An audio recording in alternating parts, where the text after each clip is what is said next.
Nomination వేయాలి, రెండే nomination చెప్పారు. నామినేషన్ ఓపెన్ ఉన్నాయి, నామినేషన్ ఎవరైనా వేసుకోవచ్చు. అంటే అధిష్టానము అన్ని ఆలోచించి నిర్ణయించుకుంటే దాన్ని కట్టుబడి ఉండాల్సిన బాధ్యత కమిట్మెంట్ తో పనిచేసే ప్రతి భారతీయ జనతా పార్టీ కార్యకర్తకు ఉంటుంది. ఎవరికి ఇచ్చారు, ఎవరు అధ్యక్షుడు ఎవరు ఇంకా కాలే కదా. సాయంత్రం ప్రకటిస్తారు, సాయంత్రం చెప్తారు నామినేషన్స్ తర్వాత. ఎవరు నామినేషన్ ఇస్తారో నామినేషన్స్ తర్వాత అధిష్టానం ఆలోచించి అప్పుడు అభ్యర్థిని ప్రకటిస్తారు. దాని తర్వాత రేపు సమావేశం పెడతారని చెప్పి ఇప్పుడు అన్ని ఫాల్తు మాటలు అంటారు. వాటిని ఎవరు సోషల్ మీడియాలో పెడుతున్నారు, నేను కూడా చూసినాను. అధ్యక్షుని కోసము, అధ్యక్షుని బాధ్యత కోసం ఎవరైనా అడగచ్చు. అడగడంలో ఎలాంటి తప్పు లేదు. వాళ్ళకు రావాలని కోరుకోవడంలో కూడా ఎలాంటి తప్పు లేదు. దాన్ని ఎవ్వరు తప్పు పట్టరు.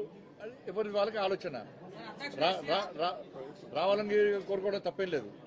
కానీ చివరికి ఏమవుతుంది, చివరకు అధిష్టానం నిర్ణయించిన వ్యక్తికి, అధిష్టానం ఆలోచించిన వ్యక్తికి, ఎందుకంటే అధిష్టానం అన్ని ఆలోచిస్తుంది దేని ద్వారా పార్టీకి లబ్ధి పొందది.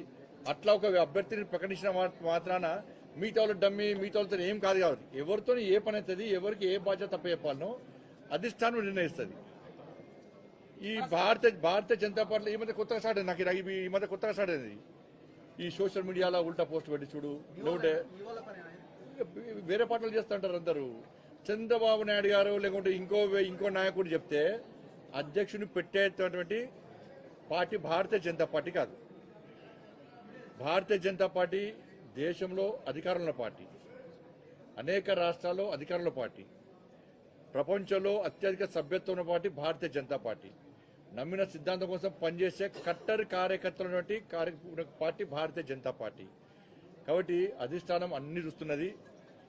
ఎవరైతే పార్టీకి వ్యతిరేకంగా వ్యవహరిస్తారో ఎవరైనా ఇప్పుడు పెట్టలే సోషల్ మీడియా ద్వారా కానీ ఇతరత్ర వాళ్ళకున్న మీడియా సాధనాల ద్వారా కానీ పార్టీకి వ్యతిరేకంగా, పార్టీ అధిష్టానం నిర్ణయించిన అభ్యర్థికి వ్యతిరేకంగా ఎక్కడ ఏం చేసినా కూడా పార్టీ చాలా సీరియస్గా వ్యవహరిస్తుంది.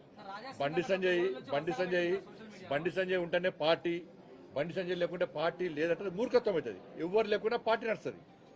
నరేంద్ర మోడీ గారి నాయకత్వంలో, జేపీ నడ్డా గారి యొక్క నేతృత్వంలో పార్టీ తెలంగాణ రాష్ట్రంలో ఎట్టి బస్సులో రాబోయే రోజుల్లో అధికారం రాబోతున్నది. కట్టర్ కార్యకర్తలందరూ కూడా పార్టీ అధిష్టాన నిర్ణయానికి కట్టుబడి ఉంటారు. వీళ్ళు డమ్మి, వాళ్ళు డమ్మి, వీళ్ళు డమ్మి అని చెప్తే ఎవడో పెట్టినంత మాత్రాన ఇవాళ చూస్తుండేను. ఎవరు బీఆర్ఎస్ వాళ్ళు పెట్టారు బీసీ అంటే, మరి బీఆర్ఎస్ పార్టీ అని చంద్రశేఖరరావు దిగి బీసీకి ఇవ్వని చెప్పు. BRS party working president social media పెడుతున్నారు కదా, ట్విట్టర్లు పెట్టిస్తున్నారు కదా బీజేపీ బదనం చేయడానికి. మీ పార్టీలో ఎంతమంది బీసీ మంత్రి పదవులు ఇచ్చారు? బీసీలు లేకుండా ఇచ్చారు. మీరు దళితులు ముఖ్యమంత్రి చేస్తాను, మీ అయ్యా సిగ్గు లేకుండా ముక్కు నరుకుంటా, మూతి నరుకుంటా, తల నరుకుంటా, ఇది నరుకుంటా, కింద మీద నరుకుంటా అన్నాడు. ఏమైంది మరి? దళితులు ముఖ్యమంత్రి ఎందుకు చెప్పరాదు? మీ పార్టీ అధ్యక్షుడు బీసీ ఎందుకు ఇస్తలేరు? మీ అయ్యని చెప్పాను. మేము బాధ్యత అయిపోయినాం. భారతీయ జనతా పార్టీ అధికారంలోకి వస్తే బీసీ ముఖ్యమంత్రి చేస్తామన్నాం. మీ పార్టీని ప్రకటించుకోండి మరి. అరే అధికారిక పదవులు వేరు, పార్టీ వేరు. పార్టీని స్ట్రెంథన్